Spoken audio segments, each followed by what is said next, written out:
Hi everyone, आज के session में आप सभी का स्वागत है।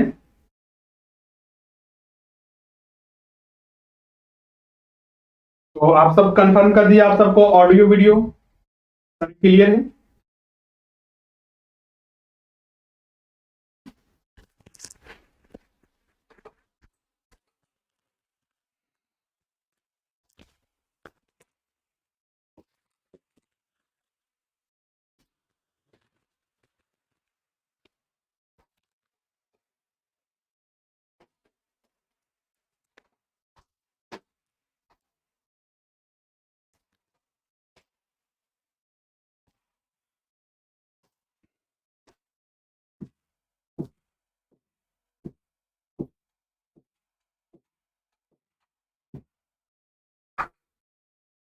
वेलकम है आप सभी का।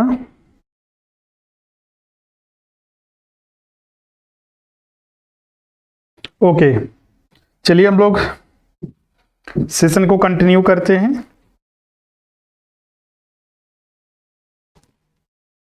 और जिनको भी डाउट होगा वो हमसे सीधे बात भी कर सकते हैं या फिर कमेंट करके पूछ भी सकते हैं, क्योंकि ये लाइव क्लासेस चल रही है। तो आज हम लोग, जैसा कि आपको पता है, ये जो क्लास चल रही है यूजीसी नेट कॉमर्स के लिए चल रही है।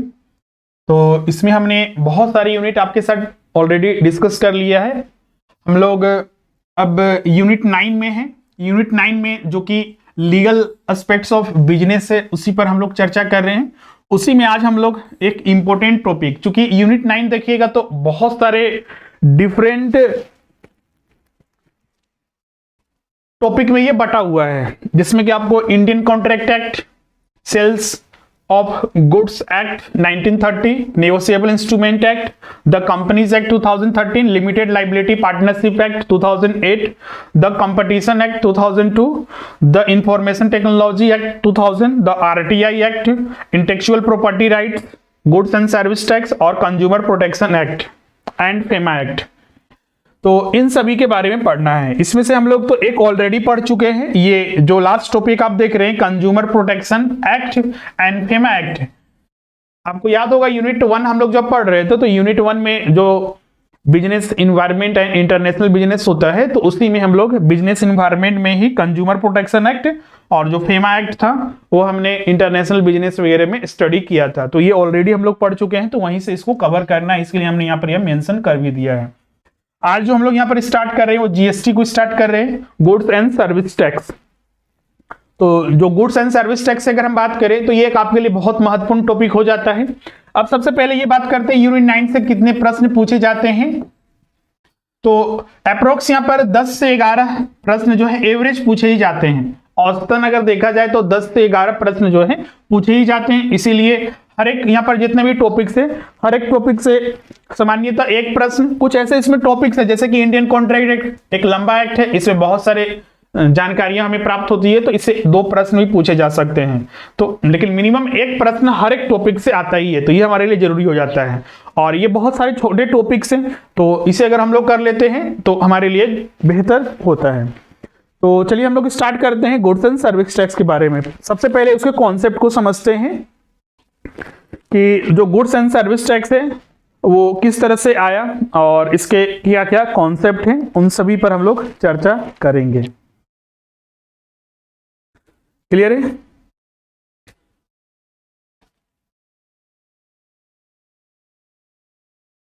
ओके, तो सबसे पहले हम लोग समझते हैं जो गुड्स एंड सर्विस टैक्स आया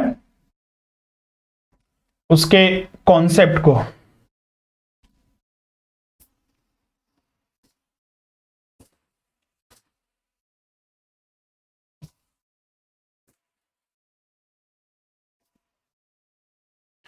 जब आपके साथ हम यूनिट 10, इसीलिए हमने पहले यूनिट 10 आपके साथ चर्चा कर लिया है, तो यूनिट 10 जो था इनकम टैक्स से संबंधित था, उसी पर हमने वो चर्चा किया था, income tax, corporate tax planning और इंटरनेशनल टैक्सेशन। तो मतलब कि टैक्स के कॉन्सेप्ट को हमने वहां पर आपको बताया था। टैक्स होता क्या है, जिसको हिंदी में कर बोलते हैं, उन सभी पर हमने चर्चा किया था। भारत में जो टैक्स है वो 2 तरह के टैक्स यहाँ पर बनाए गए हैं, जिसको हम लोग एक को बोलते हैं डायरेक्ट टैक्स और दूसरा जो होता है इनडायरेक्ट टैक्स।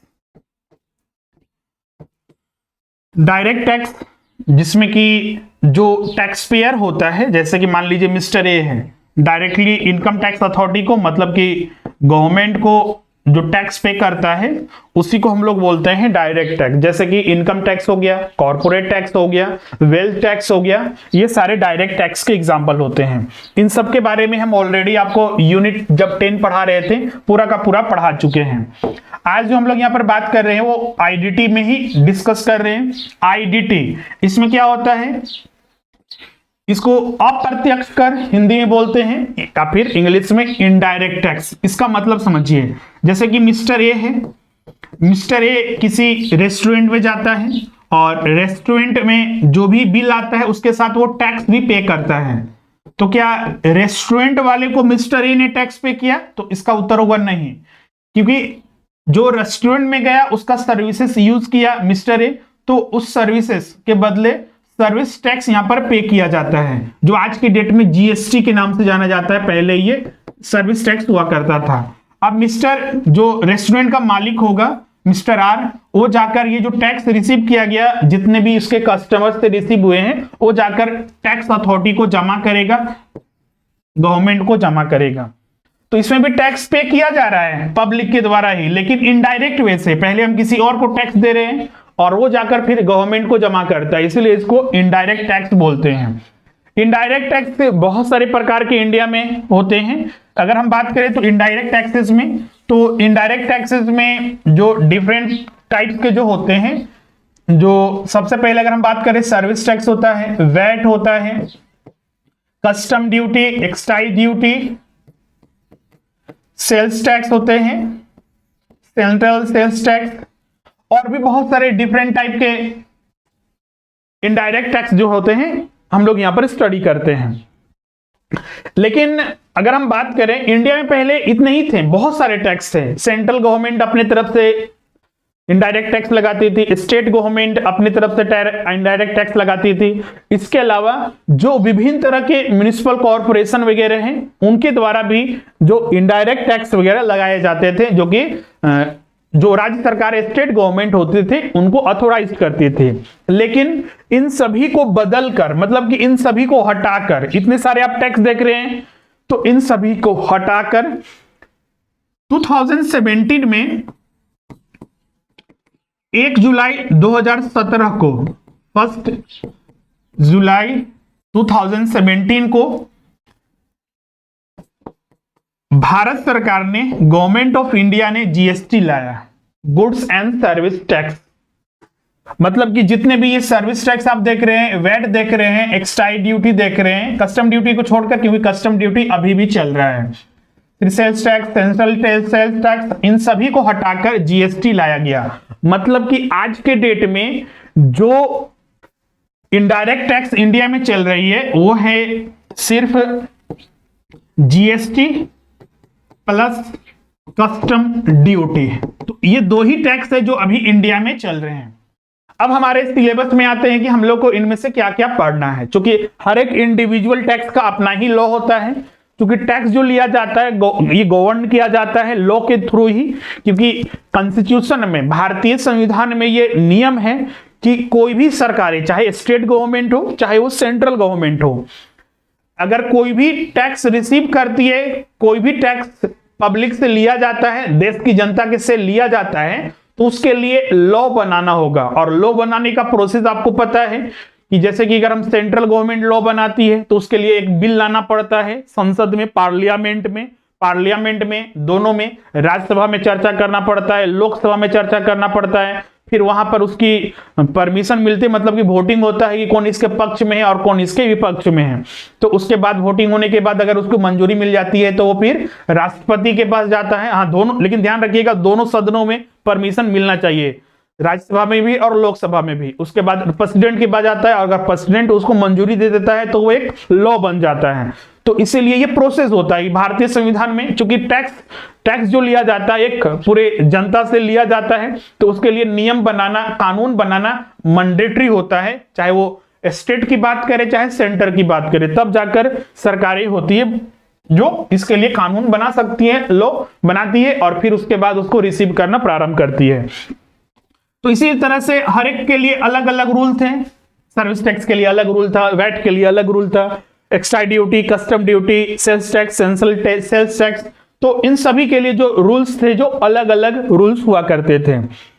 अब हम लोग को यहां पर अगर हम बात करें तो सभी को स्टडी करना है? बिल्कुल नहीं, क्योंकि ये सारे तो खत्म हो चुके हैं, तो इनके बारे में हम लोग को स्टडी ही नहीं करना है। अब बचा इसमें कि जीएसटी और कस्टम ड्यूटी, क्या कस्टम ड्यूटी को भी स्टडी करना है? तो इसका उत्तर होगा नहीं, सिलेबस में ऐसा नहीं है, सिलेबस में आपको स्टडी नहीं करना है। अगर हम बात करें तो हम लोग को क्या स्टडी करना है? तो सिर्फ जीएसटी के बारे में यहां पर स्टडी करना है, जीएसटी ही हमारे सिलेबस में दिया हुआ है। इसके अलावा हम लोग को जो स्टडी करना था वो डायरेक्ट टैक्स में स्टडी करना था, इनकम टैक्स। तो इनकम टैक्स ऑलरेडी हम लोग स्टडी कर चुके हैं, इनकम टैक्स हो गया, इंटरनेशनल टैक्सेशन हो गया, और कॉर्पोरेट टैक्स प्लानिंग जो यूनिट 10 का भाग था वो ऑलरेडी हम लोग स्टडी कर चुके हैं। आज हम लोग जीएसटी पर स्टडी करेंगे। जीएसटी स्टार्ट करने से पहले हम लोग कस्टम ड्यूटी के बारे में थोड़ा स्टडी कर लेते हैं, क्या होता है और ये किस तरह से लगाया जाता है, क्योंकि इसके बारे में भी जानना जरूरी है। उससे पहले इनडायरेक्ट टैक्स के जो फीचर्स है उसको भी समझते हैं कि इनडायरेक्ट टैक्स का जो फीचर्स है वो क्या क्या है। क्लियर है? एक मिनट।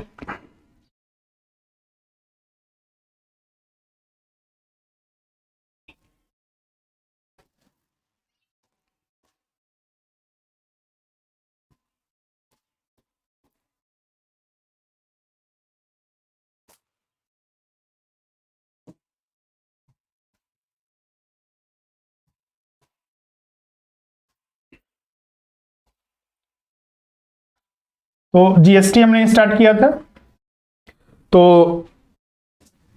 आईडीटी, तो हेडिंग डालिएगा आईडीटी,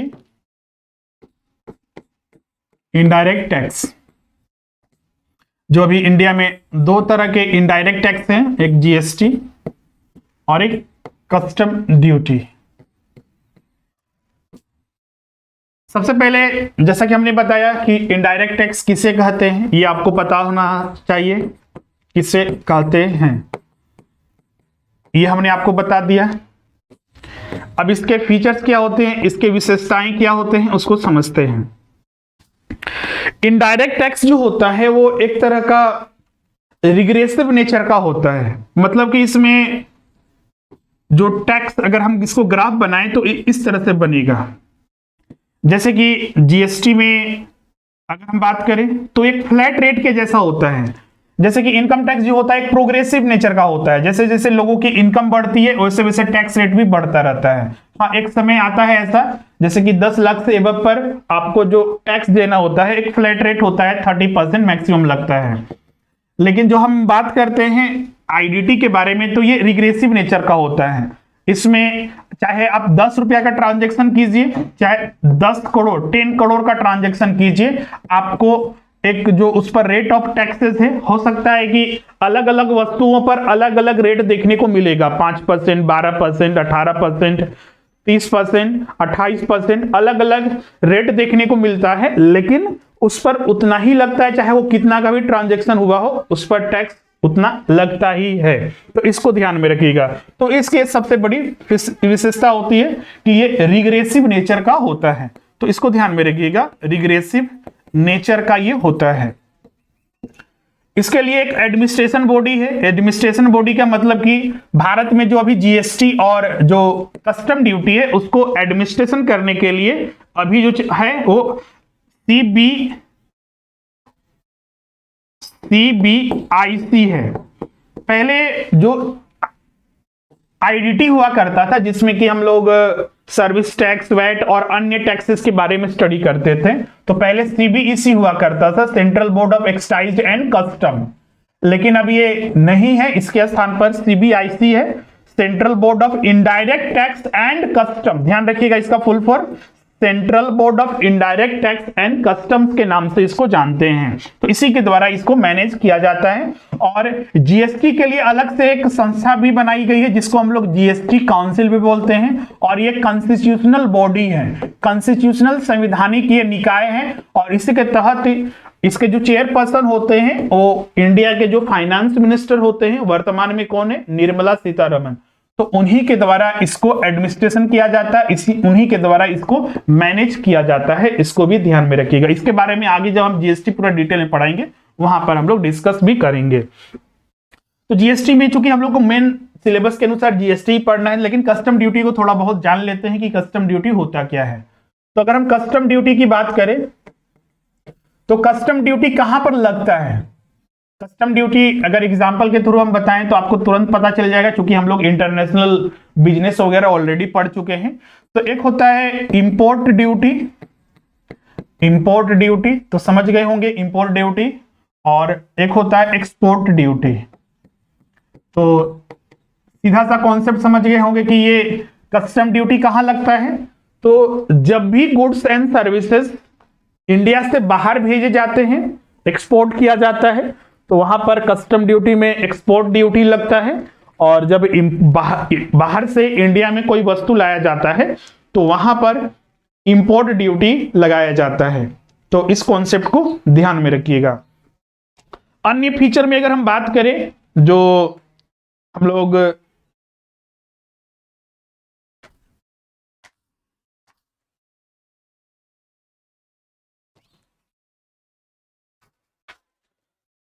कस्टम ड्यूटी में पढ़ते हैं, तो जैसा कि हमने बताया कि पहले इसको जो एडमिनिस्ट्रेशन किया जाता था किसके द्वारा किया जाता था, तो सीबीआईसी के द्वारा। सीबीईसी इसका फुल फॉर्म भी ध्यान रखिएगा।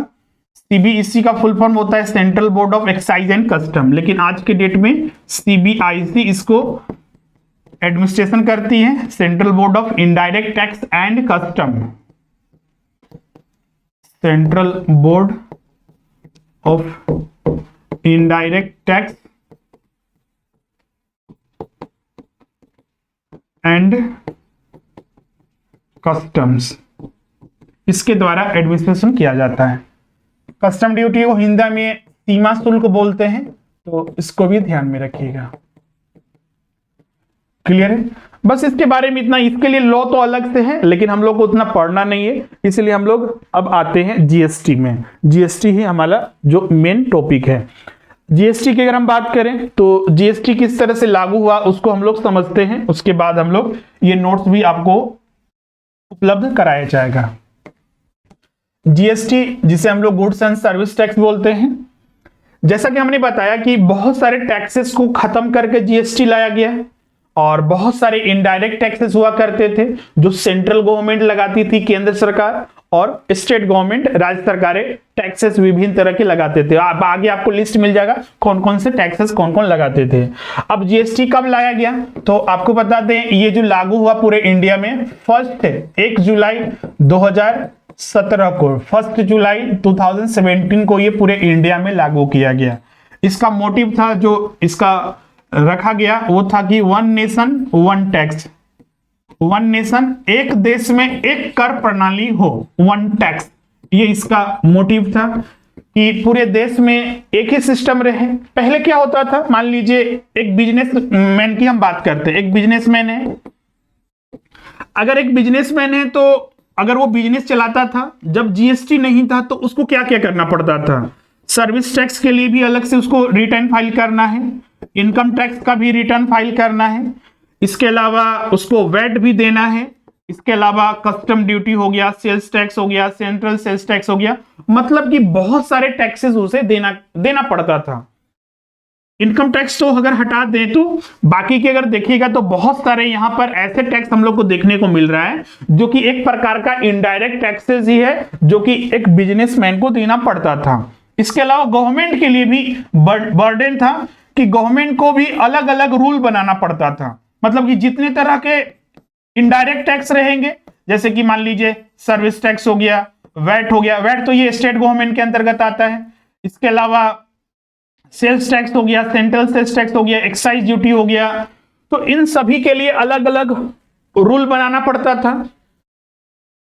हर अमाउंट को कलेक्ट करने के लिए, अब सर्विस टैक्स है तो उसके कलेक्ट करने के लिए अलग से एक डिपार्टमेंट अथॉरिटी बनाना पड़ेगा जो इसको कलेक्शन करने का काम करेगी। सेल्स टैक्स को कलेक्ट करने के लिए, इसके अलावा वैट को कलेक्ट करने के लिए, एक्साइज ड्यूटी को कलेक्ट करने के लिए, तो अलग अलग तरह के कलेक्शन खर्चे भी, क्योंकि गवर्नमेंट सिर्फ टैक्स लेती है तो सिर्फ टैक्स हम लोग को दिखता है कि गवर्नमेंट कलेक्ट कर रही है, लेकिन कलेक्ट करने का खर्चा भी तो उनको, एक्सपेंसेस भी तो बहुत ज्यादा होता है। उसके लिए ऑफिसर्स को रखिए, उसके लिए अलग अलग तरह से मैनेजमेंट कीजिए ऑफिसेस वगैरह के लिए। तो हर जगह इनका जो गवर्नमेंट का जो टैक्स कलेक्शन एक्सपेंडिचर था वो जितने तरह के टैक्सेस थे उनके लिए अलग अलग था। तो इनका जितना ज्यादा इनकम भी होता था, इनको टैक्स मिलता था, बहुत ज्यादा एक्सपेंडिचर भी हो जाता था कलेक्शन करने में। तो गवर्नमेंट के लिए भी यह बर्डन था, एक बिजनेसमैन के लिए तो समझ ही रहे हैं कि हर तरह का आपको अलग अलग तरह से मैनेजमेंट करना पड़ता था। तो ये भी बहुत बड़ी एक समस्या थी। तो इसी समस्या को खत्म करने के लिए, एक बिजनेसमैन को भी बेनिफिट देने के लिए, गवर्नमेंट खुद का अपना जो टैक्स कलेक्शन एक्सपेंडिचर है उसको रिड्यूस करने के लिए वन नेशन वन टैक्स का मोटिव लिया और उसी को ध्यान में रखते हुए जीएसटी को लागू किया गया 1 जुलाई 2017 को। क्लियर है यहां पर कि जीएसटी किस तरह से लाया गया और किस मोटिव, क्योंकि यही चीज आगे आपको बताएंगे कि बेनिफिट क्या है, इसका एडवांटेज क्या है जीएसटी का। तो यही सारे इसके एडवांटेज है एक बिजनेसमैन के लिए। और ये क्योंकि जीएसटी जो है बहुत ही सिंपल है, एक इजी टू कैलकुलेट होता है और एक सिंपल जो इसके जो रूल्स रेगुलेशन है। हाँ, स्टार्टिंग जब किसी लॉ का होता है, जब कोई नया चीज पहली बार इंट्रोड्यूस किया जाता है तो उसमें थोड़ी समस्याएं तो आती है, थोड़ी नहीं बहुत ज्यादा समस्याएं भी आएगी, लेकिन धीरे धीरे आने वाले फ्यूचर के लिए आप देख सकते हैं 2017 में तो एक बर्डन जैसा लग रहा था कि गवर्नमेंट ने क्या कर दिया, पूरी अर्थव्यवस्था पर इसका असर पड़ रहा था। लेकिन आज के डेट में देखिए बहुत ही ये सामान्य हो गया है। हाँ, नए नए नियम इसमें आते रहते हैं क्योंकि ये पहली बार भारत में इंट्रोड्यूस किया गया 2017 में। तो जरूरत पड़ने पर इसमें समय समय पर बदलाव भी जीएसटी काउंसिल की बैठक में की जाती है और सरकार इसमें समय समय पर अमेंडमेंट भी करती रहती है, नए नियम बनाती रहती है। आज के डेट में जो अगर जीएसटी का कलेक्शन, मंथली कलेक्शन की बात करें तो 1 लाख करोड़ से पार कर गया है। 1 लाख करोड़ इनका मंथली कलेक्शन हो रहा है, जो कि आज तक का भारतीय अर्थव्यवस्था में सबसे ज्यादा कलेक्शन के रूप में इसे देखा जाता है। क्लियर है? तो इसको भी आपको ध्यान में रखना है। अब आते हैं जो मेन पॉइंट है, ये आपका बेसिक कॉन्सेप्ट हो गया जो हमने यहां पर डिस्कस कर दिया। एक चीज और यहां पर, चूंकि ये पूरे इंडिया में लागू किया गया तो आपके मन में ये सवाल उठा होगा कि सर जैसा कि आपने बताया कि जो भी अगर गवर्नमेंट टैक्स लेने के लिए चाहती है कि हम इस तरह के टैक्स लेना चाहते हैं, तो आपने बोला कि अभी लॉ बनाना पड़ता है, तो कानून बनाना पड़ता है। तो क्या गवर्नमेंट के द्वारा कानून कोई बनाया गया, कोई लॉ बनाया गया? बिल्कुल बनाया गया। इसके लिए तो कॉन्स्टिट्यूशनल अमेंडमेंट किया गया। आपको पता है कि हमारा जो कॉन्स्टिट्यूशन ऑफ इंडिया है, कॉन्स्टिट्यूशन ऑफ इंडिया है, उसमें समय समय पर अमेंडमेंट होते रहते हैं, अमेंडमेंट किए जाते हैं। तो गवर्नमेंट ऑफ इंडिया के द्वारा 2014 में एक अमेंडमेंट हुआ जिसको बोला गया 122वां कॉन्स्टिट्यूशनल अमेंडमेंट किया गया। 122वां कॉन्स्टिट्यूशनल अमेंडमेंट किया गया 2014 में। और इसे आपको पता है कि जब भी कॉन्स्टिट्यूशनल अमेंडमेंट होता है तो पार्लियामेंट में लाया जाता है, लोकसभा में भी और राज्यसभा में, फिर वहां से पास होने के बाद प्रेसिडेंट के पास जाता है और जब उसकी परमिशन मिल जाती है तो वो लागू हो जाता है। तो इसको परमिशन मिलते मिलते 2016 हो गया और ये 2016 में लागू हुआ। और क्योंकि एक इसको कॉन्सेप्ट को समझिएगा, यहां पर स्टूडेंट को दिक्कत होती है।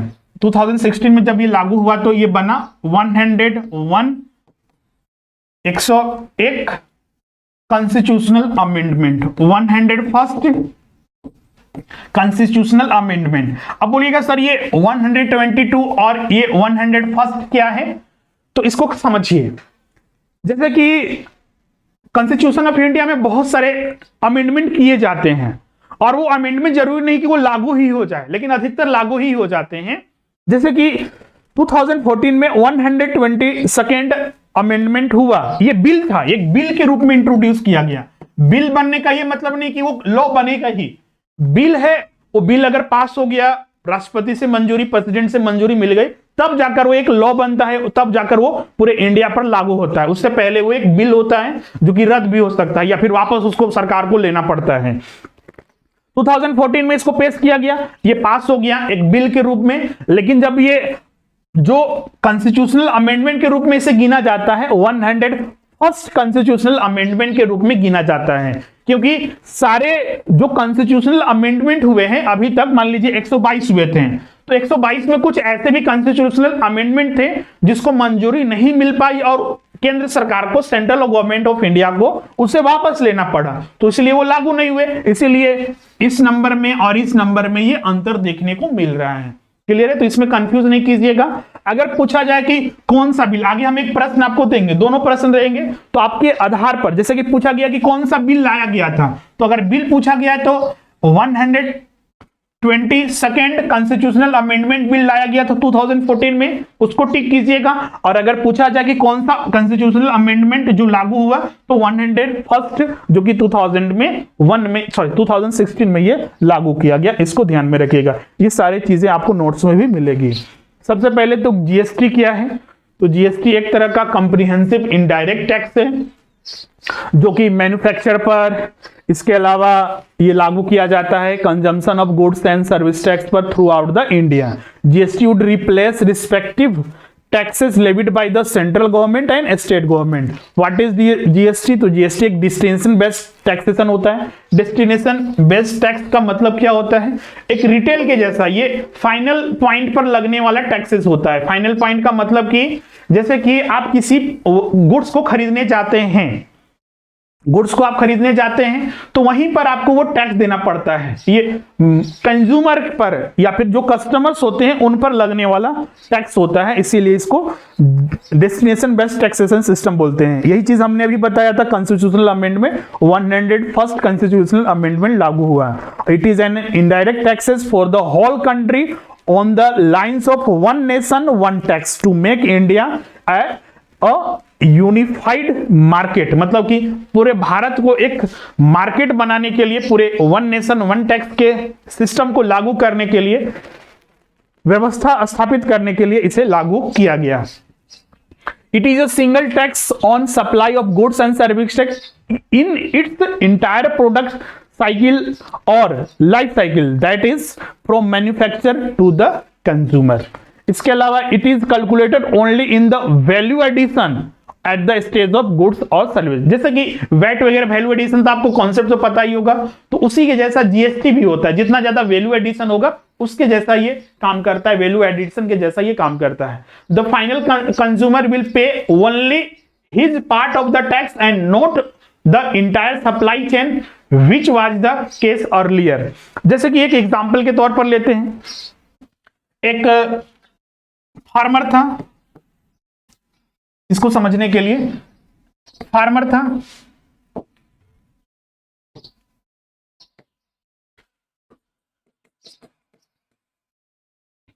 जो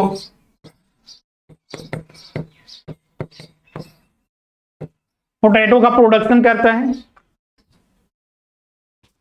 पोटैटो का प्रोडक्शन करता है। एक मिनट,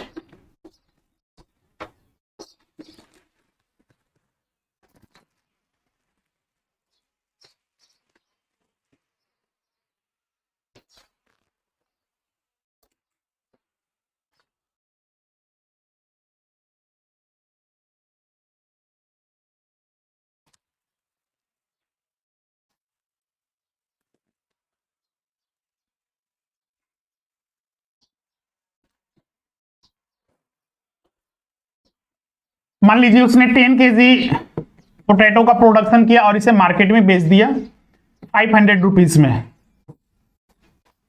तो आपको पता है कि जो फार्मर एग्रीकल्चर वगैरह इनकम होता है तो उस पर तो टैक्स वगैरह नहीं लगता है, तो इसको यहां पर काउंट किया गया।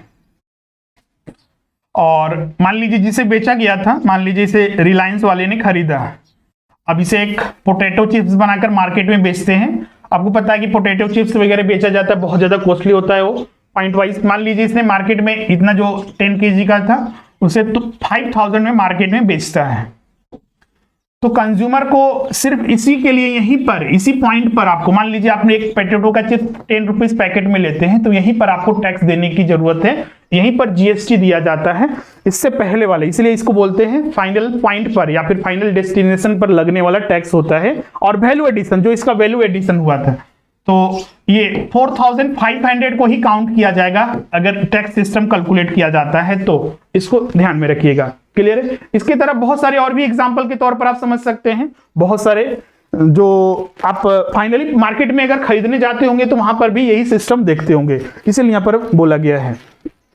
There is a provision of GST council, जैसा कि हमने बताया कि इसके लिए एक जीएसटी काउंसिल बनाया गया है जो कि एक कॉन्स्टिट्यूशनल बॉडी के जैसा होगा, तो decide upon any matter related to GST whose chairman is the finance minister of India. अभी फाइनेंस मिनिस्टर ऑफ इंडिया कौन है? निर्मला सीतारमन, तो उन्हीं के द्वारा इसको चेयर किया जाता है। क्लियर है? अब आगे बढ़ते हैं।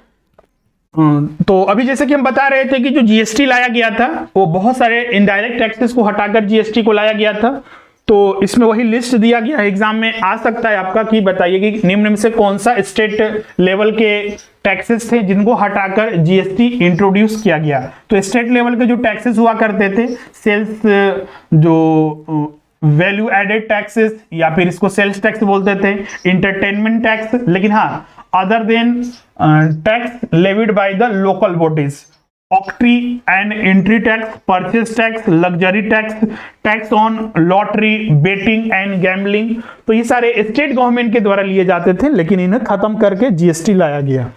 इसके अलावा आप सेंट्रल गवर्नमेंट के द्वारा भी कुछ टैक्सेस लिए जाते थे जिनको खत्म करके जीएसटी लाया गया, तो central excise duty, additional excise duty, service tax, additional custom duty जो काउंटर वेलिंग ड्यूटी कहते हैं, स्पेशल एडिशनल जो ड्यूटी ऑफ कस्टम है उनको भी हटा दिया गया, और उसके बाद जो जीएसटी लाया गया तो ये स्टेट लेवल के और जो सेंट्रल लेवल के जो टैक्सेस थे, इनडायरेक्ट टैक्सेस, जिन्हें हटाकर जीएसटी लाया गया उसके बारे में था। अब यहां पर बात करते हैं मेन फीचर इसका क्या है, जो ऑलरेडी हम बता चुके हैं। तो applicable on the supply side, GST is applicable on supply of goods और services as against the old concept of manufacturer of goods और ऑन सेल ऑफ गुड्स और ऑन प्रोविजंस ऑफ सर्विसेज।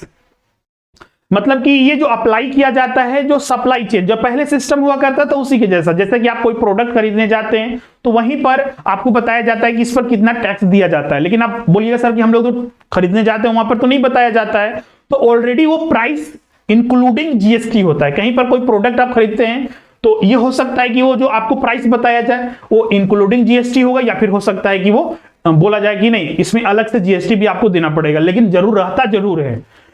इसके अलावा ये एक डेस्टिनेशन बेस्ड टैक्सेशन होता है। Destination based taxation का मतलब अभी हम बता रहे थे, GST is based on the principle of destination based consumption taxation as against the present principle of origin based taxation. मतलब कि ये ओरिजिन बेस्ड टैक्सेशन जो फाइनल पॉइंट पर जो जैसे आप खरीदारी करते हैं या फिर आप कुछ परचेस करते हैं तो वहीं पर ये टैक्स दिया जाता है। डुअल जीएसटी, डुअल टैक्स क्या है, तो जैसे कि आप कुछ खरीदारी करते होंगे तो वहां पर देखते होंगे कि जो जीएसटी हम लोग पे करते हैं वो दो तरह के पे करते हैं। जैसे कि मान लीजिए एक प्रोडक्ट पर 18% जीएसटी है, 18% जीएसटी अगर एक प्रोडक्ट पर है जो आप प्रोडक्ट खरीद रहे हैं, तो उसमें क्या किया जाता है कि इसमें दो तरह से उसको दिखाया जाता है।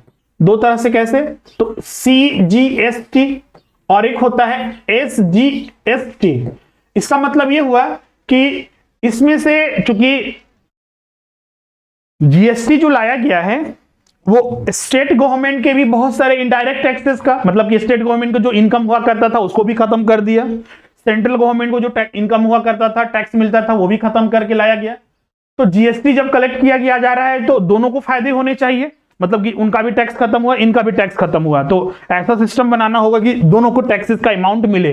तो इसीलिए 18% अगर आपसे टैक्स लिया जा रहा है तो उसमें सेंट्रल गवर्नमेंट, ये हो गया सी फॉर सेंट्रल जीएसटी और एस फॉर स्टेट जीएसटी। तो ये मान लीजिए 18% है तो 9% इसमें दिखाइएगा, 9% दिखेगा आपके बिल में ही होगा, ये 9% सीजीएसटी में और एसजीजीएसटी में 9%। अब आप बोलिएगा सर कि एक और हम देखते थे जब हम दूसरे स्टेट में परचेस किए या फिर दूसरे स्टेट से हमने कुछ मंगाया था तो वहां पर आईजीएसटी बोला जाता है, आईजीएसटी देखने को मिलता है। तो ये होता क्या है, तो इंडिया में जो विभिन्न स्टेट में, यहां पर देखिएगा तो विभिन्न स्टेट और विभिन्न यूनियन टेरिटरीज है, तो विभिन्न स्टेट और विभिन्न दो स्टेट में या फिर दो से अधिक विभिन्न स्टेटों में जो ट्रांजैक्शन होते हैं तो वहां पर जो जीएसटी लगता है उसी को बोलते हैं IGST, inter state goods and service tax. उसके कॉन्सेप्ट में ये लागू होता है। क्लियर है? तो डुअल जीएसटी तो आप समझ गए, एक अलग से ये लागू होता है जो IGST। अब बोलिएगा सर कि IGST का जो अमाउंट है वो कौन रिसीव करता है? ये तो हम समझ गए कि जो CGST है, CGST ये सेंट्रल 8% अगर 9% लिया गया तो ये अमाउंट सेंट्रल गवर्नमेंट को चला गया। SGST है, इसका अमाउंट जो चला गया वो स्टेट गवर्नमेंट को चला गया 9%, ये भी है। टोटल 18% एक वस्तु पर लगा था। तो IGST का अमाउंट कौन रिसीव करता है? तो इसे सेंट्रल गवर्नमेंट रिसीव करती है। क्योंकि दो स्टेट का मामला है तो उस मामले में सेंट्रल गवर्नमेंट जो है वो रिसीव करती है इंटर स्टेट जो गुड्स एंड सर्विस टैक्स है। अब आगे बढ़ते हैं। इसका IGST तो ये बता चुके हैं, इसको ध्यान में रखिएगा। Import of goods or services would be treated as interstate supplies and would be subject to integrated goods and service tax। I for integrated होता है in addition to the applicable custom duties। अब GST rate क्या है? तो अलग अलग तरह के GST रेट यहाँ पर आपको देखने को मिलता है। कभी कभी कुछ मामलों में कुछ ऐसे प्रोडक्ट हैं जैसे पेरिसेबल गुड्स वगैरह या फिर डेली कंजम्पशन के लिए जो गुड्स हैं जैसे कि मिल्क वगैरह हो गया, ब्रेड वगैरह हो गया, तो उस पर तो GST लिया ही नहीं जाता है, मतलब उस पर किसी भी तरह का टैक्स नहीं लिया जाता है।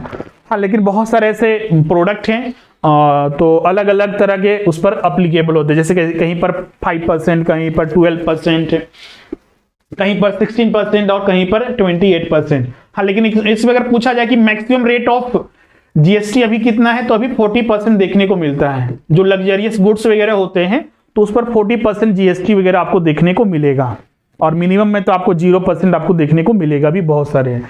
इसमें एक ध्यान रखिएगा, GST क्या जो पेट्रोल वगैरह है या फिर जो लिक्वर वगैरह शराब वगैरह होती है और जो अन्य जो ईंधन वगैरह जो होते हैं उन पर भी क्या GST लागू होता है? तो इसका उत्तर होगा नहीं। जो शराब वगैरह लिक्वर वगैरह होते हैं उन पर स्टेट गवर्नमेंट अलग से अपना टैक्स लेती है। स्टेट गवर्नमेंट के अंतर्गत जो शराब वगैरह आते हैं स्टेट गवर्नमेंट उनको लागू करती है, उनको बंद करना है तो उन पर डिपेंड करता है। उस पर किसी भी तरह का टैक्स लेना है तो GST उस पर नहीं लगता है, बल्कि स्टेट गवर्नमेंट अलग से उस पर टैक्स लगाती है। इसके अलावा पेट्रोल डीजल वगैरह जो आज देख रहे हैं सबसे ज्यादा न्यूज में जो है कि पेट्रोल के दाम इतने ज्यादा बढ़ रहे हैं, डीजल के दाम इतने ज्यादा बढ़ रहे हैं, तो उस पर भी जो टैक्सेस लिया जाता है GST नहीं लिया जाता है। हाँ, अब सवाल उठता है कि पेट्रोल और डीजल पर टैक्स कौन लेता है? तो पेट्रोल और डीजल पर जो टैक्स लिया जाता है वो स्टेट गवर्नमेंट भी लेती है और सेंट्रल गवर्नमेंट भी लेती है। तो अभी देखिएगा कुछ दिन पहले सेंट्रल गवर्नमेंट ने पेट्रोल और डीजल पर जो अपना जो टैक्स था उसको कम किया, तो पेट्रोल और डीजल के प्राइस कम हुए। फिर कुछ राज्यों ने भी अपने यहाँ, कुछ राज्यों ने, सभी राज्यों ने कम नहीं किया, तो उनके भी पेट्रोल और डीजल के प्राइस जो हैं वो कम हुए, 100 से कम हुए हैं। ये तो अभी हमने बताया 2016 में ये जो 101st जो कॉन्स्टिट्यूशनल अमेंडमेंट था वो लागू किया गया, मतलब लागू हुआ, और 1 जुलाई 2017 से पूरे ऑल ओवर इंडिया में बहुत सारे एक्सपेक्ट करते हैं कि सर ये जम्मू कश्मीर में भी लागू होता है। एक तो पहली बात कि जम्मू कश्मीर अब अलग नहीं रह गया, अलग इसके लिए कोई सिस्टम नहीं है। 2019 में ये पूरा का पूरा इंडिया के मतलब इंडियन कॉन्स्टिट्यूशन ही उस पर लागू होता है, और जितने भी लॉज हैं जो एक सामान्य स्टेट पर लागू होता है उसी तरह जम्मू कश्मीर में भी अब सारे लॉ लागू होते हैं। लेकिन पहले से ही ये, जब से ये GST आया था तब से ये अक्रॉस इंडिया मतलब कि पूरे ऑल ओवर इंडिया में लागू होता है, किसी पर ये एग्जेम्प्टेड नहीं है। अब बात करते हैं GST का बेनिफिट क्या है। फाइनली बेनिफिट में आते हैं, तो बेनिफिट 3 तरह से हम लोग यहाँ पर देख सकते हैं। एक गवर्नमेंट के लिए बेनिफिट क्या है, तो गवर्नमेंट के लिए बेनिफिट तो हम इनिशियल में ही आपके साथ डिस्कस कर रहे थे कि जो उनका जो टैक्स कलेक्शन एक्सपेंडिचर है वो रिड्यूस हुआ, उनको सिस्टमेटिक वे से बनाने में एक मतलब सहायता हुई। एक बिजनेसमैन के लिए भी बहुत सारे टैक्सेस पहले पे किया करना पड़ता था, आज एक ही तरह के टैक्सेस पे करना है। एक कंज्यूमर के लिए भी बेनिफिट हुआ कि अलग अलग तरह के वहां पर कोई अलग अलग प्रोडक्ट पर अलग अलग तरह के टैक्सेस सेंट्रल गवर्नमेंट अलग लेती थी, स्टेट गवर्नमेंट अलग तरह से टैक्स लेती थी।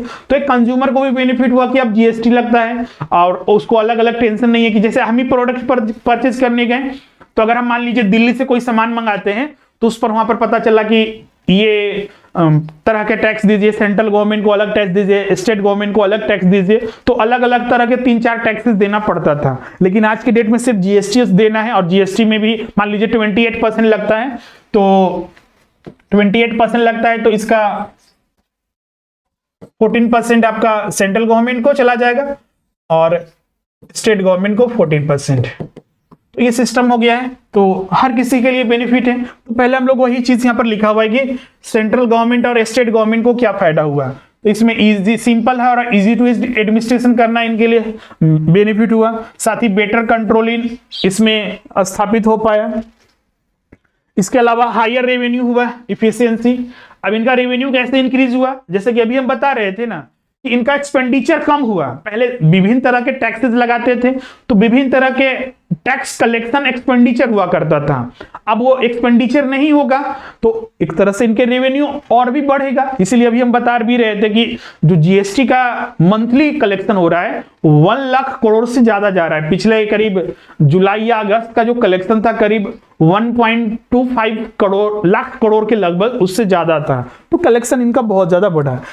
एक कंज्यूमर के लिए क्या क्या बेनिफिट हुआ, तो एक कंज्यूमर के लिए सिंगल एंड ट्रांसपेरेंट टैक्स हुआ यहाँ पर, और लोअरिंग इन्फ्लेशन को थोड़ा कम करने में सहायता किया। अब बोलिएगा सर कि जीएसटी आने के बाद तो बहुत ज्यादा तेजी से महंगाई बढ़ रही है, तो सिर्फ जीएसटी आने से, जीएसटी कारण नहीं जिसकी वजह से ये इन्फ्लेशन देखने को मिल रहा है, उसकी वजह बहुत सारे, अभी तो कोरोना कोविड वगैरह की वजह से भी बहुत ज्यादा इन्फ्लेशन का टेंडेंसी देखने, मैन्युफैक्चरिंग बंद हो गया था, हर चीज बंद हो गए थे, लॉकडाउन की वजह से वो चीजें देखने को मिल रही है। जीएसटी उसका कारण नहीं बोल सकते हैं। इसके अलावा ओवरऑल टैक्सेशन में भी यहाँ पर रिलीफ हुआ जो बर्डन था कंज्यूमर के ऊपर। इसके अलावा tax democracy, that is luxury item will be tax more. यहाँ पर एक चीज ये देखने को मिला, पहले क्या होता था कि चाहे कोई भी प्रोडक्ट लीजिए तो उसमें ये नहीं था कि लग्जरी आइटम है तो उस पर अलग से टैक्स, मतलब ज्यादा टैक्स नहीं देना है, सामान्य टैक्स लगता था। लेकिन जब जिससे जीएसटी आया है तो जो लग्जरी आइटम आप खरीदते हैं, अगर आप ज्यादा आपके पास पैसे हैं और आप ज्यादा लग्जरी आइटम्स वगैरह खरीदते हैं तो आपको ज्यादा टैक्स देना पड़ेगा। और एक सामान्य व्यक्ति है, एक मीडियम फैमिली का व्यक्ति है, पर्सन है, और अगर वो उस तरह के प्रोडक्ट खरीदता है तो उसको उसी के अनुसार टैक्स देना पड़ेगा। मतलब कि अलग अलग रेट यहां पर देखने को मिलता है। एक बिजनेसमैन के लिए क्या बेनिफिट हुआ, कुछ ध्यान रखिएगा। एक कंज्यूमर के लिए तो ये भी बेनिफिट हुआ कि कुछ टैक्सेस वहां पर फ्री हैं। जैसे कि अभी हमने बता रहे थे डेली नीड्स के जो गुड्स होते हैं जैसे कि मिल्क वगैरह, ब्रेड वगैरह, उस पर टैक्स लिया ही नहीं जाता। तो ये भी एक कंज्यूमर के लिए बहुत ज्यादा बेनिफिट हुआ कि इस पर टैक्स नहीं लग रहा है। एक बिजनेस क्लास के लिए क्या बेनिफिट हुआ, तो अगर आप बिजनेसमैन हैं तो आपके लिए सबसे ज्यादा ये हुआ कि आप आसानी से इसको कंप्लायंस मतलब लागू कर सकते हैं, आसानी से इसको समझ सकते हैं। पहले बहुत सारे टैक्सेस होते थे, बहुत सारे टैक्स देना पड़ता था, लेकिन अब एक ही तरह के बात कर रहे हैं हम लोग। इसके अलावा यूनिफॉर्मिटी आया टैक्सेस में, और टैक्स रेट एंड स्ट्रक्चर हो गया, therefore better future business decision making and investment of the corporates. इसके अलावा रिमूवल ऑफ कास्केडिंग इफेक्ट, मतलब कि कास्केडिंग इफेक्ट क्या होता है कि एक ही प्रोडक्ट पर या फिर एक ही चीज पर 2 बार टैक्सेस वगैरह देना, तो कास्केडिंग इफेक्ट के अंतर्गत आता है, तो वो भी यहां पर खत्म हो गया। इसके अलावा reduction in transaction cost will lead to improved competitiveness. इसके अलावा gain to the manufacturer and exporter, it is expected to raise the country GDP by 2% point. हाँ, चूंकि अब जीएसटी वगैरह लागू हुआ तो बिजनेस क्लास में बहुत ज्यादा सहायता हुआ, तो बहुत सारे बिजनेसमैन को इसमें फायदा हुआ। तो बिजनेसमैन को फायदा होने का मतलब ये नहीं कि सिर्फ उन्हीं को फायदा है, इससे हमारे देश का जीडीपी में भी, चूंकि जितना ज्यादा मैन्युफैक्चरिंग होगा, जितना ज्यादा इनकम होगा उनका, उतना ही हमारे जीडीपी में उसका इंक्रीज होता है। तो इससे एक्सपेक्ट किया गया है कि 2% यहाँ पर इंक्रीज हुआ है जीडीपी भारत का, और वो देखने को मिलता भी है। अब इसमें एक हम बता रहे थे जीएसटी काउंसिल, क्योंकि अब पूरा जीएसटी है, जीएसटी किस तरह से लागू होगा, तो उसको लागू करने के लिए एक एडमिनिस्ट्रेशन बॉडी चाहिए। अब बोलिए सर तो हमने सीबीआईसी पढ़ा ही था, वो तो अपने जगह पर है ही, लेकिन चूंकि जीएसटी पूरे देश भर में लागू होगा, किस तरह से इसको मैनेज करना है, किस तरह से लागू करना है, कब नए नियमों की जरूरत पड़ेगी, उसके लिए यहां पर कुछ इस पर काम किया गया। तो इसके लिए एक जीएसटी काउंसिल बनाया गया। जीएसटी हिंदी में इसको बोलते हैं जीएसटी परिषद, वस्तु एवं सेवा परिषद। ये जो लागू है, मतलब कि ये जो एक परिषद है, इसके जो सेंटर है वो अभी इंडिया में 28 स्टेट हैं, और इसके अलावा जो कुछ यूनियन टेरिटरीज दिल्ली और पांडुचेरी में भी ये लागू होता है। इसके अलावा it will approve all decision related to taxation in the country, मतलब कि जीएसटी से संबंधित जितने भी टैक्सेशन के मैटर्स है उसको अप्रूव करने का काम करता है। और इसका जो डिसीजन होता है एक मेजोरिटी, मतलब कि इसमें भी जैसे वोटिंग होता है, इसमें बहुत सारे मेंबर होते हैं, आगे हम बताएंगे मेंबर वगैरह कौन कौन है इसमें, तो वो सारे मेंबर होते हैं, वोटिंग होता है और मिनिमम 1/3 मेजोरिटी की जरूरत है किसी भी डिसीजन को लागू करने के लिए। तो मेजोरिटी जब डिसीजन जो लेती है उसी के अनुसार वो लागू भी किया जाता है। जैसा कि हमने बताया कि ये एक कॉन्स्टिट्यूशनल बॉडी है, ध्यान रखिएगा जीएसटी काउंसिल एक कॉन्स्टिट्यूशनल बॉडी है। जैसे कि पूछा जाता है कि पहले एक प्लानिंग कमीशन हुआ करता था, प्लानिंग कमीशन को खत्म करके नीति आयोग लाया गया। नीति आयोग क्या है? तो नीति आयोग जो है एक अनकॉन्स्टिट्यूशनल बॉडी है, बस वो एक कैबिनेट, जो सेंट्रल गवर्नमेंट ऑफ इंडिया के द्वारा कैबिनेट की बैठक में नीति आयोग की स्थापना की गई थी। तो नीति आयोग या प्लानिंग कमीशन जो है एक कॉन्स्टिट्यूशनल बॉडी नहीं है, लेकिन जो जीएसटी काउंसिल है एक कॉन्स्टिट्यूशनल बॉडी है, जिसको आर्टिकल इंडियन कॉन्स्टिट्यूशन के जो आर्टिकल अनुच्छेद 279A के अंतर्गत शामिल किया गया। ये it makes recommendation to the union and state government on issues related to goods and service tax, क्योंकि गुड्स एंड सर्विस टैक्स में सेंट्रल के अलावा जितने भी यूनियन है और जितने भी स्टेट्स हैं वो भी आते हैं इसमें, तो उनके जो इश्यूज हैं उनको भी सामने लाता है। Was introduce by the constitutional 101st amendment act 2016 के तहत ये इंट्रोड्यूस किया गया था। अब जीएसटी काउंसिल के जो चेयरपर्सन होते हैं वो कौन होते हैं? तो ये चेयर बाय किया जाता है फाइनेंस मिनिस्टर। अभी भारत के जो फाइनेंस मिनिस्टर है वो निर्मला सीतारमन है।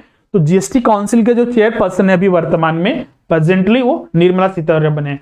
फर्स्ट चेयरपर्सन की बात करें तो उस समय 2016 में जब ये बना था तो उस समय फाइनेंस मिनिस्टर अरुण जेटली थे, जिनका आपको पता है कि कुछ साल पहले निधन भी हो गया था। तो फर्स्ट अगर जो इसका चेयरपर्सन की बात करें तो अरुण जेटली थे।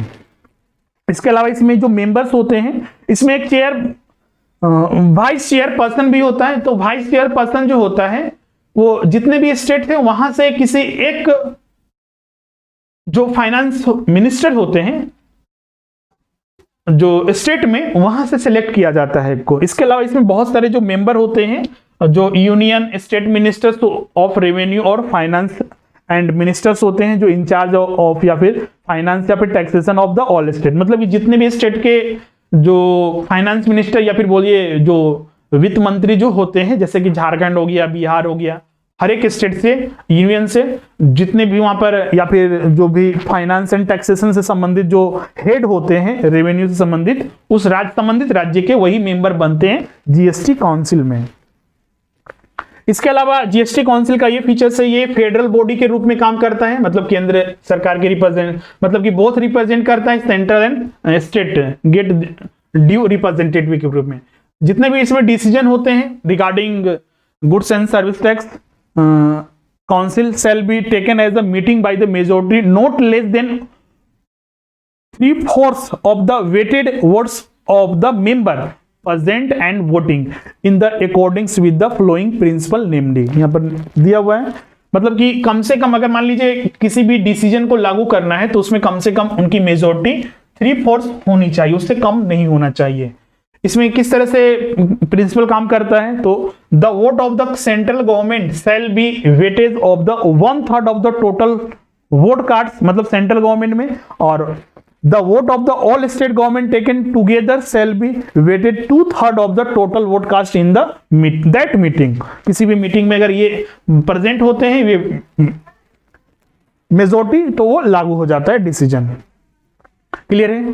एक इकोनॉमिक सर्वे 2017-18 में also held the GST Council for the its cooperative federalism technology which bring together the central and state and can be applied to many other policy reforms।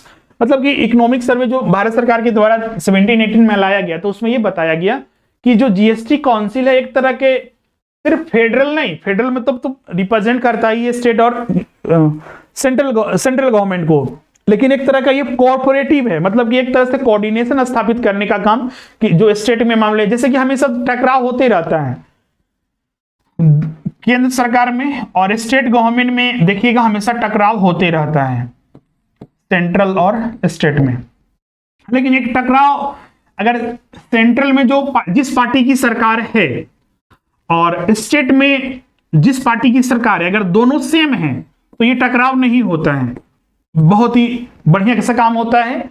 और सेंट्रल गवर्नमेंट भी दिल खोल के पैसा उस state government के देती है जहां पर उन्हीं की सरकार होती है, ये हर जगह देखा जाता है। लेकिन जहां पर सेंट्रल में अलग सरकार है और स्टेट में अलग सरकार है, दोनों का कोई मैच ही नहीं है, तो वहीं पर टकराव की स्थिति बनती है। जैसे कि आप देख सकते हैं झारखंड हो गया अलग गवर्नमेंट है, वेस्ट बंगाल हो गया अलग गवर्नमेंट है, राजस्थान हो गया अलग गवर्नमेंट है, महाराष्ट्र हो गया अलग गवर्नमेंट है। तो वहां पर देखिएगा हमेशा कोई कुछ ना मामले, जैसे जीएसटी में का जो कलेक्शन हुआ उनको डिले से मिलता है, लेट से मिलता है, हाँ मिलता है। कभी कभी देखिएगा कुछ अमाउंट को भी रिड्यूस कर दिया जाता है, जैसे कि टैक्स कलेक्शन कम होगा तो उसको भी कम किया ही जाता है। लेकिन बहुत ज्यादा मामले आते हैं ऐसे जो कि फिर बाद में मैनेज किया जाता है, तो वो सारे जो काम होते हैं जो मैनेज करने का वो जीएसटी काउंसिल में ही किया जाता है। इसीलिए इकोनॉमिक सर्वे 2017-18 में किसको कॉर्पोरेटिव फेडरलिज्म टेक्नोलॉजी के तौर पर जीएसटी काउंसिल को रिप्रेजेंट किया गया, बताया गया। इस तरह से आप यहां पर देखिए सारे टॉपिक्स जो है यहां पर आपके कंप्लीट हो चुके हैं फाइनली। अब इसमें कुछ और जो है, कुछ और क्या क्या इसमें, जैसे कि जीएसटी जो लागू हुआ 101st जो कॉन्स्टिट्यूशनल अमेंडमेंट हुआ था उसके आधार पर भी, इसके अलावा भी कुछ सपोर्टिंग लॉज हैं जो कि जीएसटी को इंप्लीमेंट करने में सहायक होते हैं। कौन कौन, तो जैसे कि हमने बताया कि डुअल जीएसटी का फॉर्म हम लोग को देखने को मिलता है, तो इसलिए यहां पर देखिएगा central goods and service tax bill 2017 जो इसमें भी कुछ रूल्स हैं। इंटीग्रेटेड आईजीएसटी के बारे में देखते हैं तो वो एक बिल हो गया। यूनियन टेरिटरी के लिए अलग बिल बनाया गया, तो यूटी जीएसटी बिल इसको बोलते हैं 2017, तो ये भी लागू होता है, इसके भी एक सपोर्टिंग लॉ के तौर पर जाना जाता है। इसके अलावा the goods and service tax compensation of the state bill 2017 एक कंपनसेशन बिल के रूप में इसे जाना जाता है। इसके अलावा पांचवा जो लॉ है state GST will be pass by the respective state legislative agency. इसके अलावा हर एक राज्यों ने अपने अपने यहाँ स्टेट जीएसटी पास किया, अपने अपने जो लेजिस्लेटिव में जो विधानसभा या फिर विधान परिषद है वहां पर पास किया गया, तो वो भी एक तरह से लॉ के रूप में ही काम करता है। तो ये 5 जो सपोर्टिंग लॉज हो गए जो जीएसटी को इंप्लीमेंट करने में सहायक के काम करते हैं, हेल्प करते हैं। जैसे कि हमने बताया कि सेलिब्रिटीज का क्या है, तो इसको हमने ऑलरेडी बता दिया है, ये सारे भी हो चुके हैं। सेज वगैरह भी लिए क्या जाते हैं कुछ सर्टेन गुड्स वगैरह पर, जैसे कि जीएसटी जो लिया जाता है वो तो लिया ही जाता है। आपको पता है सेज क्या होता है, ये ऑलरेडी हम इनकम टैक्स में बता चुके हैं। सेज जो होता है एडिशनल टैक्स ऑन जो टैक्स लिया जाता है, जैसे टैक्स आपने इनकम टैक्स का अमाउंट टोटल कैलकुलेट किया, उस पर भी टैक्स लिया जाता है, उसी को सेज हम लोग बोलते हैं, सेज या सरचार्ज उसको बोलते हैं, तो वही है। तो सेज भी यहां पर लिया जाता है, लेकिन जीएसटी में भी सेज लेने का प्रावधान है, लेकिन कुछ सर्टेन गुड्स पर, जैसे कोई लग्जरियस गुड्स से कार है, सर्टेन ड्रिंक्स वगैरह हो गया, पान मसाला हो गया, तंबाकू प्रोडक्ट वगैरह हो गया, over and above the rate of 28%, मतलब कि जितना भी जीएसटी का रेट है वो तो लगेगा ही, इसके अलावा उससे ज्यादा टैक्स लिया जाएगा अगर इन सारे प्रोडक्ट आते हैं तो उस पर सेज भी लेने का प्रावधान है। However which goods and services fall into which brackets is still a enormous tax to the completed by the GST council, मतलब कि ओवरऑल सारा जीएसटी काउंसिल पर ही निर्भर करता है कि क्या पर लागू करना है या फिर नहीं करना है। पहले ही हम बता चुके हैं जो हाईएस्ट सबसे ज्यादा रेट है वो जीएसटी में वो 40% है। अब यहां पर आते हैं कि what is the principle of GST, तो ये तो ऑलरेडी हम करवा चुके हैं। जीएसटी का जो कलेक्शन करता है, भले ही यहां पर स्टेट के लेकिन हम लोग बात करते हैं, लेकिन इसको कलेक्ट करने का काम सेंट्रल गवर्नमेंट के द्वारा किया जाता है। मतलब कि centre will levy and collect the central GST और state will levy and collect the state GST and supply of.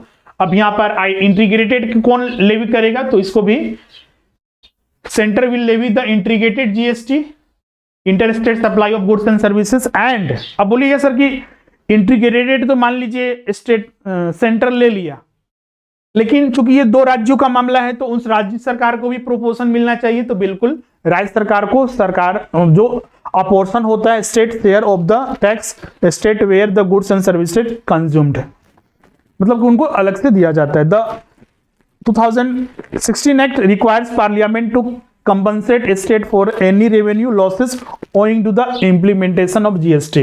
जैसे कि यहां पर एक था ना लॉ बनाया गया था कंपनसेशन एक्ट,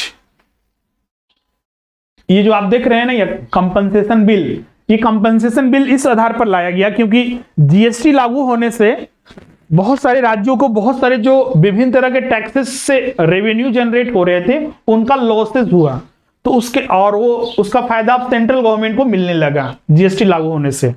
तो उन फायदे का जो उनको लॉस हो रहा है तो उसको ही को कंपनसेट करने के लिए एक ये बिल लाया गया कि उसके जो लॉसेस हो रहा है विभिन्न राज्यों को स्टेट्स को, तो वो लॉसेस की भरपाई सेंट्रल गवर्नमेंट के द्वारा किया जाएगा। क्लियर है? एक यहां पर जीएसटीएन का अगला जो है वो जीएसटीएन का कॉन्सेप्ट आता है goods and service tax number. Actually एक तरह का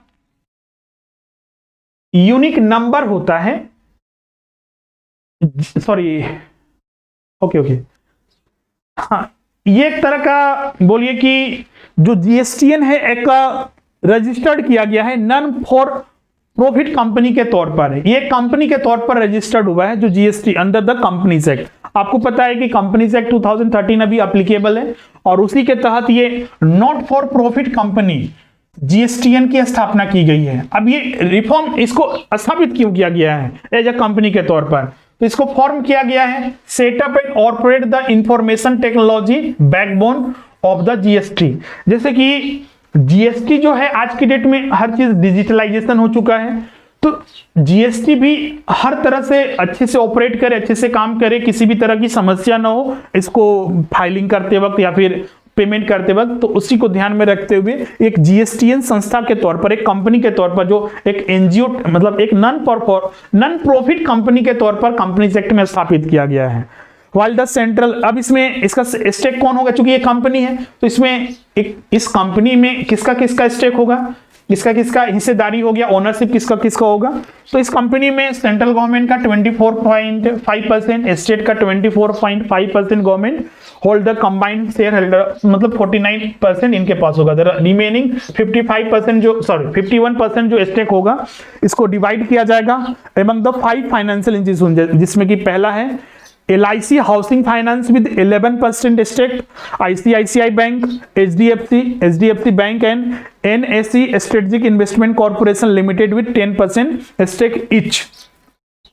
मतलब कि ये जो चार लास्ट की हो गए, 11% किसका था, LIC हाउसिंग फाइनेंस का 11%, मतलब 51% में 11% स्टेक जो हो गया LIC हाउसिंग फाइनेंस का हो गया, और बाकी के जितने भी ICICI बैंक, HDFC बैंक और NSE स्ट्रेटेजिक इन्वेस्टमेंट कॉर्पोरेशन, इनको 10% दिया गया। मतलब चार संस्थानों को 10%, तो 10% इंटू 4, 40% इधर हो गया, और 11% जो हो गया वो LIC हाउसिंग को दे दिया गया। तो टोटल कितना हुआ, 51%। मतलब कि इन 5 संस्थानों को, फाइनेंशियल इंस्टीट्यूशन को 51% और स्टेट और गवर्नमेंट मिलकर इसमें 49% अपना स्टेक रखते हैं, तो इसको भी ध्यान में रखिएगा। अब GSTN as awarded Infosys limited the contract to develop the hardware and software for GST. अब जीएसटी लागू होगा, चूंकि आज के डेट में हर चीज वेबसाइट के माध्यम से, और जो बहुत सारे जो टेक्नोलॉजी आधारित जो वर्क हैं और सारा काम जो हो रहा है अब ई फाइलिंग के माध्यम से हो रहा है, तो इसके लिए जो सॉफ्टवेयर और हार्डवेयर है कौन बना रहा है, क्योंकि सारा काम तो अब जीएसटीएन को दिया गया है, तो इसके लिए जीएसटीएन ने इन्फोसिस लिमिटेड जो एक प्राइवेट कंपनी है उसके साथ टाई अप किया है, और इन्फोसिस लिमिटेड ही जीएसटीएन मतलब जीएसटी से संबंधित जितने भी हार्डवेयर है या फिर जितने भी सॉफ्टवेयर है उनको डेवलप करने का काम करते हैं।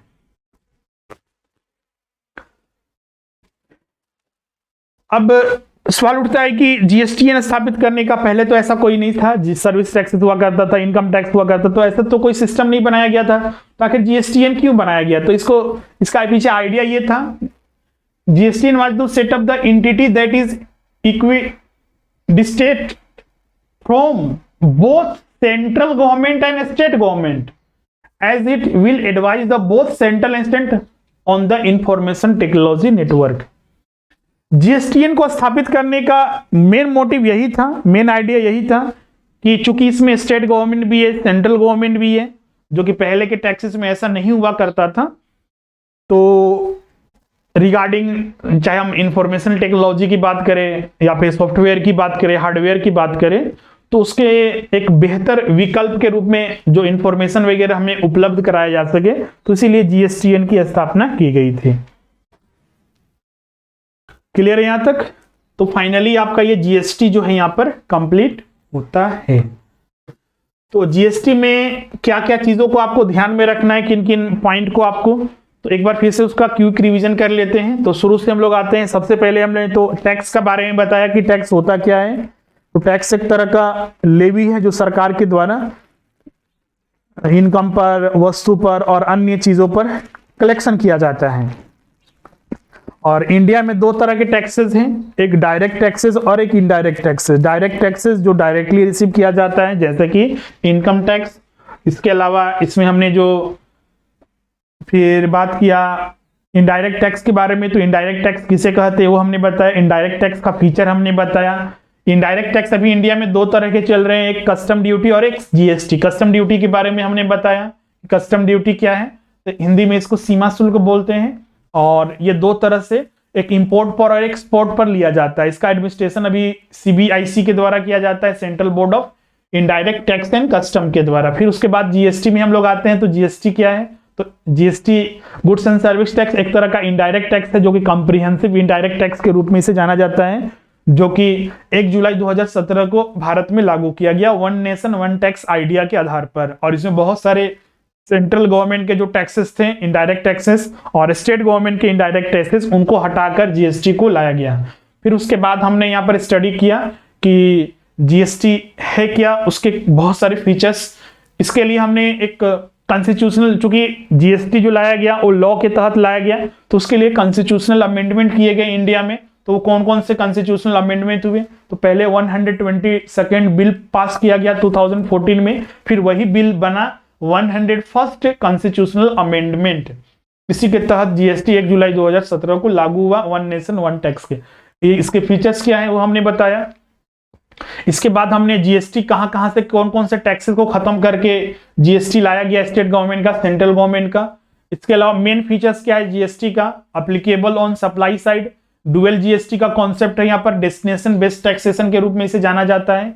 इसके अलावा जीएसटी का रेट जो होता है टू बी म्यूचुअली डिसाइडेड किया जाता है, मतलब कि सेंट्रल गवर्नमेंट का कितना होगा, स्टेट गवर्नमेंट का इंटीग्रेटेड कितना होगा, वो सारे मल्टीपल रेट्स इसमें देखने को मिलते हैं। अलग अलग वस्तुओं पर अलग अलग तरह के टैक्सेस रेट होते हैं यहाँ पर, लागू हुआ उसके बारे में है ये। उसके बाद हमने बेनिफिट बताया, एक कंज्यूमर के लिए, सेंट्रल गवर्नमेंट के लिए, स्टेट गवर्नमेंट के लिए क्या बेनिफिट है, फिर एक बिजनेस क्लास पर्सन के लिए क्या बेनिफिट है उसके बारे में हमने बताया। फिर इसमें सबसे महत्वपूर्ण कहा जाता है जीएसटी काउंसिल। जीएसटी काउंसिल जो कि एक कॉन्स्टिट्यूशनल बॉडी है और इंडियन कॉन्स्टिट्यूशन के आर्टिकल नंबर 279A में इसको ऐड किया गया और उसके तहत इसकी स्थापना की गई, जिसके चेयरपर्सन फाइनेंस मिनिस्टर होते हैं।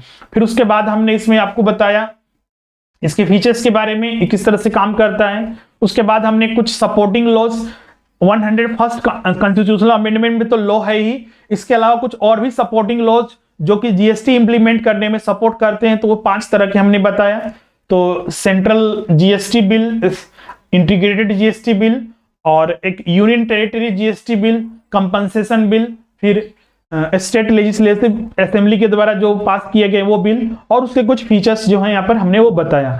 फिर प्रिंसिपल क्या है और जीएसटी का वो हमने डिस्कस किया। उसके बाद हमने जीएसटीएन के बारे में बताया और फिर फाइनली ये कंप्लीट होता है। अब कुछ इसमें प्रश्न है, उस प्रश्न को अब हम लोग देखते हैं। यहां तक सबको क्लियर है? अगर कोई डाउट होगा तो आप यहां पर पूछ लीजिएगा।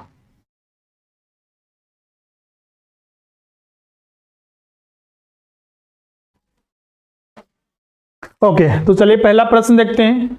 विच of the flowing state covered north eastern and special category state.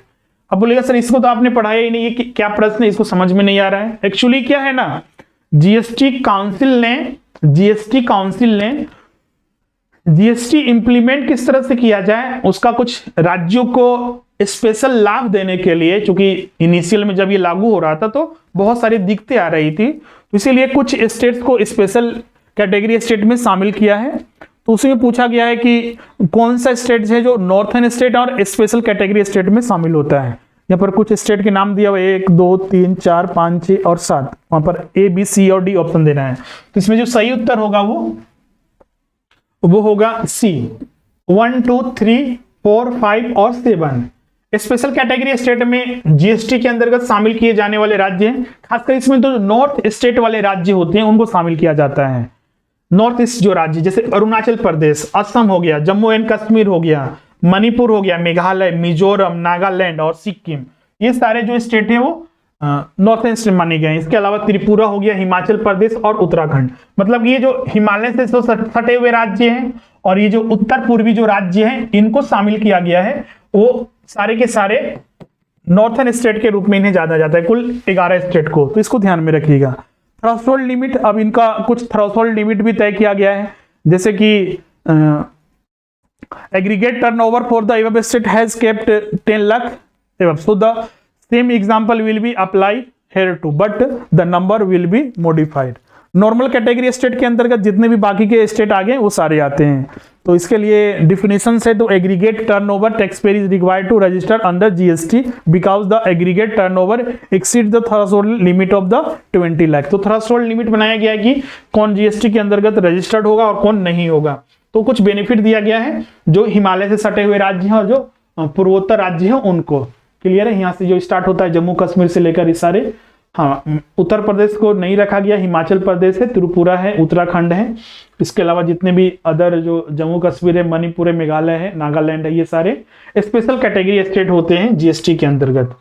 दूसरा प्रश्न में आते हैं the concept of GST is originated, मतलब कि विश्व में पहली बार जीएसटी जो लाया गया था वो कहाँ लाया गया था, तो इसका सही उत्तर होगा सी, फ्रांस में लाया गया था। अगले प्रश्न में आते हैं which of the following is the statement is correct about GST. पहला पॉइंट है GST is a last point retail tax, जो अभी हम बता भी रहे थे, GST is going to be collected at the point of sale, बिल्कुल यही होता है, आप खरीदने जाते हैं उसी समय जीएसटी कैलकुलेट किया जाता है, पहला कथन सही। जीएसटी एबोलिश मतलब खत्म करता है all the indirect taxes levied in India, बिल्कुल ये सही कथन है, जितने भी बहुत सारे जो इनडायरेक्ट टैक्सेस उसको खत्म करके जीएसटी को इंप्लीमेंट किया गया। It will be implement from the 1 July 2070 through out the country, बिल्कुल सही है, तो तीनों कथन सही है, इसलिए राइट आंसर यहाँ पर डी होगा। अगले प्रश्न की ओर चलते हैं which of the flowing tax will be एबोलिश्ड bye the GST, मतलब कौन सा टैक्स को खत्म करके जीएसटी लाया गया, इनमें से service tax, corporation tax, income tax या फिर वेल्थ टैक्स। तो ये सारे टैक्स जो है डायरेक्ट टैक्सेस हैं जो इनके खत्म नहीं किया गया है, ये तो डायरेक्ट टैक्सेस के होते हैं, इनडायरेक्ट टैक्स को खत्म करके मतलब सर्विस टैक्स, तो इसलिए राइट आंसर जो यहाँ पर ये होगा। अगला प्रश्न है who is the head of the GST council, तो जो फाइनेंस मिनिस्टर जो होते हैं, फाइनेंस मिनिस्टर इंडिया के वही इसके हेड होते हैं, चेयरपर्सन होते हैं, तो इसका राइट आंसर डी होगा, निर्मला सीतारमण। वर्तमान में जो भी फाइनेंस मिनिस्टर है वो निर्मला सीतारमण है।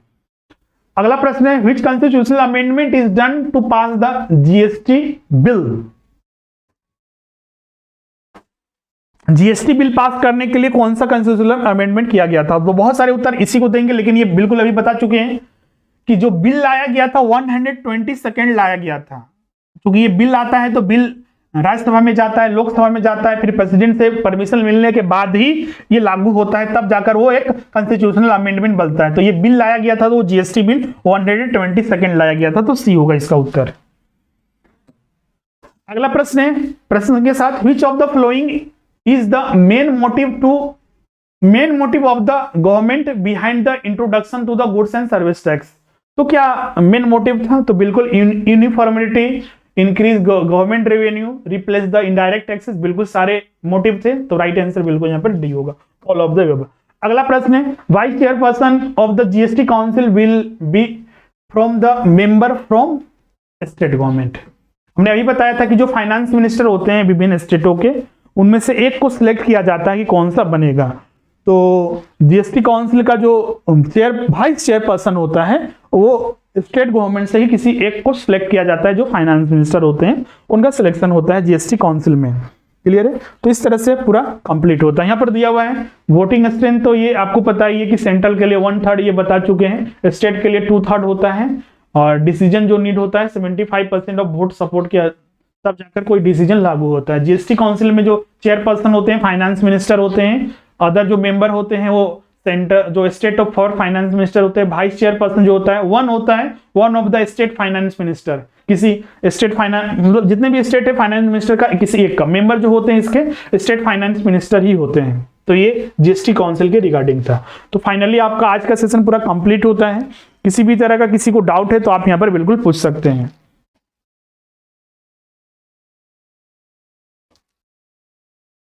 ओके, तो आज के लिए बस इतना ही, मिलते हैं अब अगले क्लास में। Thank you everyone.